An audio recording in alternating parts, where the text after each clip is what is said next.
साथ तेरा ना कोई दे अगर, नाम तेरा ना कोई ले अगर, हार जाने की तुझे क्यों है फिक्र, हार जाने से पहले ना तू मुकर।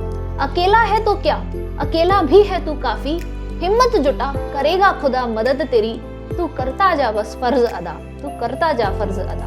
मैं जानती हूँ इस टाइम पे तुम में से ऐसे बहुत सारे बच्चे होंगे जिनको ऐसा लग रहा होगा कि यार अब तो टाइम बहुत कम बचा है, 4 महीने बचे हैं, इनमें मैं क्या ही कर सकता हूँ, है ना। 4 महीने लगभग 100-120 दिन, इसमें क्या ही हो सकता, कुछ नहीं हो सकता अब।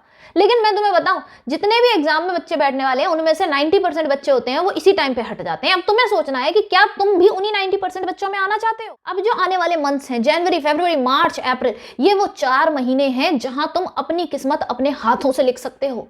ये मौका दोबारा नहीं मिलेगा, मैं बता रही हूँ। और इस टाइम पे पासा पलटता है। मैंने एक नहीं हजारों एग्जांपल्स देखे हैं। ऐसे बहुत सारे बच्चे होते हैं, पूरी साल भर बहुत मेहनत करते हैं, पढ़ते हैं, लेकिन आखिरी के टाइम पे आकर वो अपनी हिम्मत, अपना हौसला, अपना कॉन्फिडेंस खो देते हैं, जिसकी वजह से उनका एग्जाम खराब हो जाता है। और ऐसे बहुत सारे एग्जाम्पल्स हैं जिनके पूरी साल भर अच्छी परफॉर्मेंस नहीं चल रही थी, उनके 300-400 ऐसे नंबर आ रहे थे, लेकिन वो अपने इन आखिरी के महीनों को सही तरीके से यूज करते हैं, अपनी कॉन्फिडेंस के साथ प्रॉपरली पढ़ते हैं और वो अच्छा स्कोर करते हैं, सेलेक्ट होते हैं सरकारी कॉलेज में। तो तुम ये देखो कि तुम कौन से वाली कैटेगरी के बच्चे बनना चाहते हो। तो मैं तुमसे बस यही कहूंगी कि इन 4 महीने के लिए एटलीस्ट अपने लिए पॉजिटिव रहना सीखो। कितना भी स्ट्रेस, कितने भी नेगेटिव थॉट्स आए, लेकिन अपने आप से पॉजिटिव बोलो कि हाँ मैं कर सकता हूं, मैं जरूर कर सकता हूं, मैं डेफिनेटली इस साल एग्जाम क्रैक करूंगा या करूंगी। तो आज की वीडियो में मैं तुम्हें बताने वाली हूँ 4 पिलर स्ट्रैटेजी, जो कि तुम्हारे इन 4 मंथ्स के ड्यूरेशन में हेल्प करेगी, जिससे तुम अपनी प्रिपरेशन को इसके अकॉर्डिंग अगर लेके चलते हो, तुम्हारी प्रिपरेशन अगर एक लो लेवल पे चल रही है, लगभग इस लेवल पे कि 200-300 मार्क्स आ रहे हैं, तो तुम डेफिनेटली 600 प्लस मार्क्स पर पहुंच सकते हो। ठीक है, तो आज शुरू करते हैं कि हमारी क्या है ये 4 पिलर स्ट्रैटेजी। सबसे पहली बात होती है कि हमारा सिलेबस कैसे कंप्लीट हो। ठीक है, हम अपना सिलेबस कंप्लीट करना है और किस तरीके से उसे करना है। दूसरी चीज आती है कि रिवीजन, मेरा रिवीजन सही चल रहा है या नहीं चल रहा है। फिर आती है क्वेश्चन प्रैक्टिस और फिर आते हैं टेस्ट। इन चारों को मैं डिटेल में बताऊंगी कि किस तरीके से, अगर तुम्हारा सिलेबस कंप्लीट नहीं है तो किस तरीके से तुम कंप्लीट कर सकते हो, रिविजन नहीं हो रहा है तो कैसे रिविजन कर सकते हो, ये सारी बातें मैं बताऊंगी। ठीक है, तो सबसे पहले हम बात करते हैं सिलेबस के लिए। तो तुम्हें देखो यहाँ पे जो भी दिखाई दे रहा है, सबसे पहले तुम्हें क्या करना है, तुम्हारा जो भी सिलेबस हो रखा है कि तुम्हें एक टेबल बनानी है। टेबल में कैसे बनाओगे, ये जो टेबल में तुम्हें दिखाई दे रहा है कि मैंने इस तरीके से एक टेबल बना रखी है, और एक एग्जांपल के लिए मैंने ये एक टॉपिक लिया है कि अल्कोहल, फिनॉल, ईथर, ये एक चैप्टर है हमारी केमिस्ट्री का। ठीक है, तो तुमने क्या करना है कि एक साइड में यहाँ पे चैप्टर का नाम डालना है, सिर्फ यही नहीं, सारे चैप्टर्स के नाम डालने हैं, और उसके जो भी टॉपिक्स हैं अंदर, preparation of alcohol, chemical properties of alcohol, physical properties of alcohol, इस तरीके से जो भी अंदर सारे टॉपिक्स हैं वो टॉपिक्स इस तरह से यहाँ पे लिख लेने हैं। ठीक है, फिर उसके बाद यहां देखो मैंने एक कॉलम बनाया कॉन्सेप्ट का, कॉन्सेप्ट का एक कॉलम हो गया, फिर एक कॉलम है एनसीईआरटी, फिर पीवाईक्यूज, फिर एनसीईआरटी के जो क्वेश्चंस हैं ये एनसीईआरटी एग्जाम्पलर, फिर ये क्वेश्चन प्रैक्टिस, जो अदर कोई क्वेश्चन प्रैक्टिस कर रहे हैं वो वाली चीज। ठीक है, तो ये सारे कॉलम्स तुमने बना लेने हैं। कॉन्सेप्ट, प्रिपरेशन ऑफ अल्कोहल से रिलेटेड जो कॉन्सेप्ट है वो तुम्हें आता है तो टिक कर दो, नहीं आता है इट मीन्स तुम्हें इस चैप्टर में से वो चीज जाके पढ़नी है। जैसे केमिकल प्रॉपर्टीज ऑफ अल्कोहल मुझे ये नहीं आता, फिजिकल प्रॉपर्टीज आता है तो इस पर टिक कर दिया। मैंने इस पर टिक नहीं करा है, इसका मतलब अभी ये वाला सेक्शन है जो मुझे पढ़ना बाकी है, या तो मैं ये किसी वीडियो से पढ़ लूँ, किसी बुक में से थ्योरी है तो वो पढ़ लूँ। ठीक है ना, वो टॉपिक पे डिपेंड करता है। अगर टॉपिक छोटा है तो किसी बुक की थ्योरी पढ़ के भी समझ में आ जाता है। तो अल्टीमेटली क्योंकि हमें अगर सिलेबस खत्म करना है तो हमें ये पता कैसे चलेगा कि मुझे सब कुछ मेरा तैयार हो गया है, मेरा कोई चैप्टर वीक तो नहीं रह गया, तो वो इसी तरीके से तुम्हें पता चलेगा। और ये काम तुम जब कर रहे होगे, जैसे कभी कभी ऐसा वक्त आता है जब हमारा पढ़ने का मन नहीं कर रहा होता है और हम कुछ और फोन चलाएं या फिर किसी और चीज पर डिस्ट्रैक्ट हो, उससे अच्छा ये है कि हम अपने काम को एक डेटा के फॉर्म में एनालाइज करते जाएं कि हमने कितना काम कर लिया, कितना काम नहीं करा है। क्योंकि अगर देखो हर वक्त मोटिवेशनल वीडियोस के पीछे भागते रहोगे उससे कुछ नहीं होता है, उससे तुम हर 4 दिन बाद एक नई स्ट्रेटजी, हर 4 दिन बाद एक नई स्ट्रेटजी के पीछे भागोगे। लेकिन अगर तुम्हें सही तरीके से चलना है तो जो तुम काम कर रहे हो उसको, उसके डेटा को प्रॉपर्ली लिखते हुए चलो। प्रॉपर्ली जब तुम कहीं पर लिखते रहोगे, कोई डायरी बनाओगे, उस पर लिखोगे, तब उसे दिखता रहेगा कि हाँ मैं इस हिसाब से चल रहा था, मुझे इस हिसाब से अपनी तैयारी करनी है। ठीक है, एनसीईआरटी है, एनसीईआरटी रीड कर ली तो टिक मार दो, पीवाईक्यू कर लिए तो कर दो, एनसीईआरटी के क्वेश्चन कर लिए टिक कर दो, नहीं करे हैं तो अभी ब्लैंक छोड़ दो, यानी कि तुम्हें एनसीईआरटी के क्वेश्चन भी करना बाकी है। ये जो चीजें मैंने लिखी हैं, ये वाली 4 चीजें, ये तो तुम्हें मस्ट हैं, ये तो तुम्हें करने ही करने हैं। क्यों कर रही है, क्योंकि भाई यहाँ से क्वेश्चन रिपीट होता है। अब आती है कि ये क्वेश्चन प्रैक्टिस, अभी इसका मैं आगे बताऊंगी। मैंने 4 पिलर में एक पिलर हमारा क्वेश्चन प्रैक्टिस भी था, वो भी बताऊंगी मैं आगे।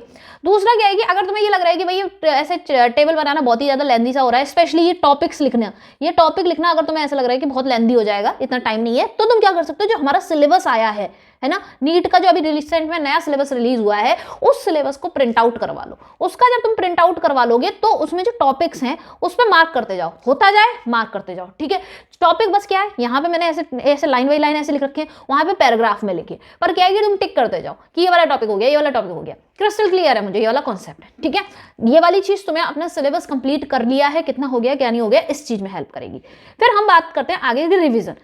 तो रिविजन के लिए क्या होता है, सबसे पहले अगर मैं कहूं कि तुम रिवीजन कैसे करोगे, तो रिवीजन करने के लिए सबसे ज्यादा जरूरी होते हैं हमारे शॉर्ट नोट्स। अब बात आती है कि हम शॉर्ट नोट्स कैसे बनाएंगे, क्या हमें शॉर्ट नोट्स सीधे बनाते हुए चलना चाहिए। तो देखो, शॉर्ट नोट्स हमेशा बनते हैं पहले मेन नोट्स से, कि तुम्हारे पास जो मेन नोट्स हैं उनकी तुमने कितनी बार रीडिंग कर रखी है, रिविजन कर रखा है। तो कम से कम तुम्हें अपने मेन नोट्स जब तुमने अपने मेन नोट्स को 5-6 बार पढ़ लिया है, तब जाके तुम अपने उनसे शॉर्ट नोट्स बनाते हो, ठीक है। मेन नोट्स क्या है, जो तुम्हारी मेन क्लासेस चल रही थी उसके बाद उससे जो पढ़ के तुमने नोट्स बनाए थे। लेकिन इस टाइम पे ऐसे बहुत सारे बच्चे होंगे जिनके पास नोट्स ही नहीं है, तो उन बच्चों को भी कोई टेंशन लेने की बात नहीं है, उनका भी मैंने सोल्यूशन कर दिया। तुम मेरे टेलीग्राम चैनल पे जाना, समीक्षा दक्ष नीट गाइड, इस पे जाना। मैं यहाँ पर सारे फिजिक्स और केमिस्ट्री के नोट्स शेयर करूंगी। अब वो ये जो नोट्स होंगे, वो नोट्स ना ही बहुत ज्यादा लेंदी हैं और ना ही बहुत ज्यादा शॉर्ट है, ठीक है। इनकी अगर तुम प्रिंट आउट निकलवा लोगे तो उन्हीं पे तुम हाईलाइट कर सकते हो, ठीक है। जो भी अगर तुम किसी भी वन शॉट या किसी भी चीज से देख के पढ़ रहे हो तो उस पर हाईलाइट कर लो, या फिर एक्स्ट्रा पॉइंट है तो वहीं पर नोट कर लो, ठीक है। एक्स्ट्रा पॉइंट जो है वो वहीं नोट कर लो। एक्स्ट्रा पॉइंट क्या है, एक्स्ट्रा, फिर नोट्स खुद से लिखने में टाइम वेस्ट नहीं करना, उसी पे हाईलाइट कर लेना है और उन्हीं को बार बार रिवाइज करना है। अब बात करते हैं हम क्वेश्चन प्रैक्टिस पे। तो क्वेश्चन प्रैक्टिस के लिए देखो, मैं इस टाइम पे तुमसे ये नहीं कहूंगी कि तुम इस बुक को ले आओ, उस बुक को ले आओ, या ये फलाना ढिमकाना अलग अलग बुक्स खरीद लो। लाइब्रेरी नहीं बनाओ भाई, लाइब्रेरी नहीं बनाओ। पहले तुम्हें ये देखना होता है कि ऐसी वो कौन सी बुक्स हैं जो बहुत मस्ट हैं, जो होनी ही होनी चाहिए। वो है हमारे पास पीवाईक्यूज, और उनमें से नीट का पीवाईक्यू तो होना ही है हमारे पास, प्रीवियस ईयर नीट का तीनों सब्जेक्ट्स का। फिर आता है मेरे हिसाब से जेईई मेंस का जो पीवाईक्यू आता है, उसमें भी कौन से वाले जो इजी से क्वेश्चन है वो वाले करते हैं। एनसीईआरटी से वो क्वेश्चन आते हैं ये, फिर एनसीईआरटी एग्जाम्पलर के भी क्या एमसीक्यू 1।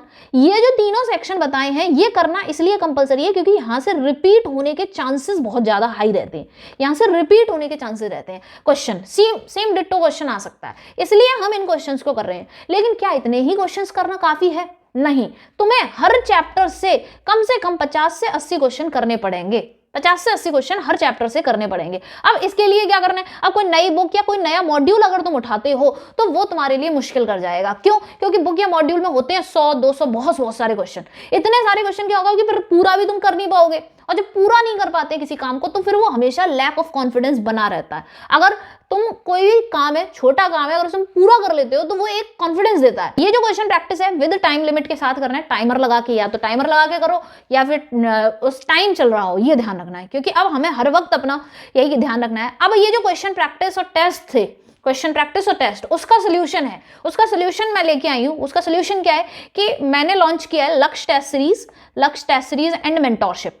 अब इसमें तुम्हें क्या क्या मिल रहा है, इसमें तुम्हें मिल रहा है कि तुम चैप्टर वाइज टेस्ट है, सभी चैप्टर फिजिक्स केमिस्ट्री बायोलॉजी तीनों के चैप्टर वाइज टेस्ट हैं।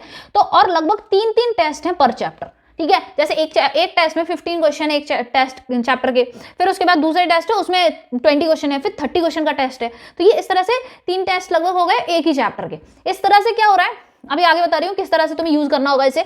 कि अभी जैसे सपोज करो कि तुम्हारा टारगेट क्या रहा कि भाई तुमने लिया अपना नोट्स पढ़ लिए अपने, ठीक है, नोट्स पढ़ लिए, फिर उसके बाद तुमने अपने पीवाईक्यूज कर लिए, पीवाईक्यूज करने के बाद तुमने अपनी एनसीईआरटी के क्वेश्चंस कर लिए, ठीक है, एनसीईआरटी के क्वेश्चंस कर लिए, एनसीईआरटी एग्जाम्पलर के क्वेश्चंस कर लिए। इतना काम तुमने कर लिया, ये वो काम है जहां से क्वेश्चन रिपीट होना है ना। और अपने नोट्स वोट्स पढ़ लिए, शॉर्ट नोट्स रिवाइज कर लिए, ठीक है।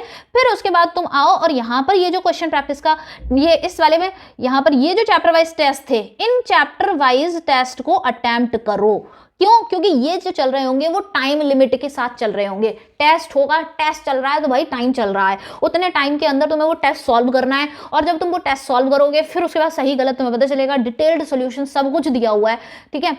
और उसके बाद तुम्हें क्या मिल रहा होगा, 18 फुल सिलेबस मॉक टेस्ट। देखो मैं तुम्हें बताऊं, जितना यूनिट वाइज टेस्ट फायदा नहीं देते हैं, उससे 10-20 गुना फायदा जो होता है वो फुल सिलेबस टेस्ट देते हैं। इसीलिए इस टेस्ट सीरीज में मैंने मेनली फोकस ये रखा है कि मैं तुम्हारी फुल सिलेबस टेस्ट ज्यादा दूं, ठीक है। क्योंकि जनरली जो टेस्ट सीरीज हैं मार्केट में, उनमें क्या होता है कि जो मॉक टेस्ट होते हैं, सॉरी जो यूनिट वाइज टेस्ट होते हैं वो ज्यादा होते हैं, और फुल सिलेबस टेस्ट 3, 4, 5 बस इतने होते हैं। लेकिन इतने काफी नहीं होते, मैं क्या करूंगी कि इसीलिए मैंने तुम्हें यहाँ पे 18 फुल सिलेबस टेस्ट दिए हैं। फिर उसके बाद 9 सेक्शनल टेस्ट हैं। सेक्शनल टेस्ट क्या है? 3 टेस्ट पर सब्जेक्ट। जैसे एक फिजिक्स का टेस्ट है, 2 फिजिक्स के, 3 फिजिक्स के टेस्ट, 3 केमिस्ट्री के टेस्ट, 3 बायोलॉजी टेस्ट। तो मतलब तुम्हारा फिजिक्स तैयार हो गया, तुम जाके फिजिक्स का टेस्ट दे लो, इस तरह से है ये वाली चीज है। दूसरी नेक्स्ट बात क्या होगी यहाँ पे कि वीकली यूनिट वाइज टेस्ट कराऊंगी मैं, ठीक है। ये यूनिट वाइज टेस्ट जो होंगे वो मैं तुम्हें पीडीएफ के फॉर्मेट में दिया करूंगी और उसके बाद गूगल मीट पे मैं तुम्हारा ये टेस्ट अपने सामने लूंगी। तो जो बच्चे मतलब ऑफलाइन वाला फील रहेगा, मेंटेन रहेगा कि भाई तुम मेरे सामने वो टेस्ट कर पा रहे हो, ठीक है। और उसके साथ साथ जो बच्चे इस चीज को ज्वाइन कर रहे होंगे उनको मैं खुद मेंटोर करूंगी। और ये सारा कुछ तुम्हें मिलेगा कहाँ? ये सारा कुछ मिलेगा तुम्हें, एप्लीकेशन डाउनलोड करना है गूगल प्ले स्टोर से, एप्लीकेशन डाउनलोड करना है, मेडिको समीक्षा एप्लीकेशन डाउनलोड करना है, जहाँ पे फिर तुम टेस्ट वाले सेक्शन में जाओगे और वहाँ फिर अनलॉक कर देना। मतलब बहुत सारे टेस्ट हैं, सभी के नीचे अनलॉक लिखा रहा हो, किसी पे भी टिक करोगे तो अनलॉक पे क्लिक करोगे, फिर एक पेज खोलेगा, वहाँ पे तुम्हें वैलिडिटी चूज करनी होगी। तो वहाँ तुम वैलिडिटी चूज करना 6 मंथ की, ठीक है, क्योंकि मैं मानती हूँ अभी 4 मंथ रह गए हैं, लेकिन 6 मंथ की वैलिडिटी चूज करोगे तो उसमें कवर अप हो जाएगा। अभी इस टाइम पे 58% ऑफ चल रहा है इस टाइम पे। This is only for 1 week extra, एक हफ्ते तक ही है, यानी कि जो अभी अपकमिंग संडे है यानी कि 7 जनवरी तक ही ये ऑफर है, जहां पर ये 58 ऑफ चल रहा है, ठीक है। और यहाँ पे तुम्हें इस टाइम पे इतना सब कुछ, इतने सारे test papers, mentorship, PDF test भी मिलेंगे, इवन मैं सामने बैठ के टेस्ट करवाऊंगी, सब कुछ करवा रही हूँ और सब कुछ तुम्हें सिर्फ और सिर्फ 499 का मिल जाएगा। ये वाली प्राइसिंग जो है वो अभी सिर्फ 7 जनवरी तक है। और मैं क्या करूंगी कि ये जो फिर भी कुछ बच्चों के अगर माइंड में ये रह जाए कि भाई मेरे को समझ नहीं आ रहा कि कैसे मेंटोरशिप चलेगी, क्या क्या चलेगा, तो मैं 6 जनवरी को आऊंगी लाइव। एक सेशन करेंगे हम, कहां पर? गूगल मीट पर सेशन करेंगे, गूगल मीट पर। और गूगल मीट पर सेशन करेंगे, फिर मैं तुम्हें सारा कुछ समझाऊंगी वहां पर कि हमारी किस तरीके से ये टेस्ट सीरीज वर्क करेगी, किस तरीके से मेंटोरशिप वर्क करेगी, किस तरीके से वो जो गूगल मीट पर मैं तुम्हारे टेस्ट लूंगी, तुम्हारे पीडीएफ फॉर्मेट में तुम्हें टेस्ट दिए जाएंगे और फिर जो तुम मेरे सामने सॉल्व करोगे वो किस तरीके से तुम्हें और ज्यादा हेल्पफुल होने वाले हैं, उसको और अच्छे से डिटेल में मैं समझाऊंगी 6 जन को। तो ये मेरा टेलीग्राम चैनल ज्वाइन कर लेना, ठीक है, टेलीग्राम चैनल ज्वाइन कर लेना। मैंने तुम्हें बताया यहाँ पे अभी इधर था, ठीक है, समीक्षा दक्ष नीट गाइड टेलीग्राम चैनल है, डिस्क्रिप्शन में भी दे दूंगी, तो उसको ज्वाइन कर लेना, वहां पर मैं तुम्हें सारी इन्फॉर्मेशन दे दूंगी, ठीक है। तो अगर तुम्हें अपने आखिरी के 4 महीने ढंग से यूटिलाइज करने हैं ना, तो प्लीज लग जाओ, अब ज्यादा कुछ मत सोचो, और सारी इन्फॉर्मेशन जो है वो टेलीग्राम चैनल पर मिल जाएगी, वहां से देख लेना। और लास्ट थिंग इज दैट कि मैं आज 2 जनवरी है, आज मैं एक फिजिक्स का मॉक टेस्ट लेने वाली हूँ, ठीक है। फिजिक्स का मॉक टेस्ट 1 है, जिसमें 12th क्लास के चैप्टर्स होंगे, इलेक्ट्रोस्टैटिक से लेके EM वेव्स तक, यहां तक ये सारे चैप्टर्स होंगे। 8:30 PM पर हम अनअकैडमी पर ये मॉक टेस्ट कंडक्ट करवाऊंगी मैं, और हर क्वेश्चन के बाद तुम्हें 1 मिनट का टाइम मिला करेगा और 1 मिनट के अंदर तुम्हें उस क्वेश्चन को हिट करके पोल पर आंसर करना होगा। मेरी एप्लीकेशन पे इतने ज्यादा फीचर्स नहीं है, इसलिए मैंने ये वाले जो मॉक टेस्ट है, this is the completely free, जाके अटेंड करना, लाइव सेशन अटेंड करना अनअकैडमी पर 8:30 PM पर होगा, ठीक है। लिंक डिस्क्रिप्शन में है, इसको जरूर ज्वाइन कर लेना। आज 2 जनवरी शाम को 8:30 बजे। ओके गाइस, तो शाम को मिलते हैं, मॉक टेस्ट करते हैं, और उसके बाद ये जो डिटेल्स हैं हमारी टेस्ट सीरीज से रिलेटेड, हमारी लक्ष्य टेस्ट सीरीज से रिलेटेड, ये सारी डिटेल्स जो है वो तुम्हें टेलीग्राम चैनल पर मिल जाएंगी। और हम 6 जनवरी को जब लाइव आएंगे तो और अच्छे से मैं तुम्हें समझा दूंगी, जिसको भी कंफ्यूजन होगा वो भी क्लियर हो जाएगा, ठीक है गाइस। जो भी इसका शेड्यूल है, वो सारा शेड्यूल जो है वो टेलीग्राम चैनल पर शेयर करूंगी मैं, कि कब से ये वाले पीडीएफ टेस्ट शुरू होंगे, हमारे ये यूनिट वाइज टेस्ट कब से शुरू होंगे, और किस तरीके से हमारे फुल सिलेबस टेस्ट में तुमको किस तरह से करवाऊंगी, कब मैं तुम्हारे फुल सिलेबस टेस्ट शुरू करा दूंगी। सब कुछ मेरे हाथ में है कि मैं तुम्हें कब से कौन से टेस्ट करा रही हूँ, ठीक है। तो stay connected with my Telegram. इस बार MBBS की सीट पक्की करनी है, ध्यान रखना। All the best, bye bye.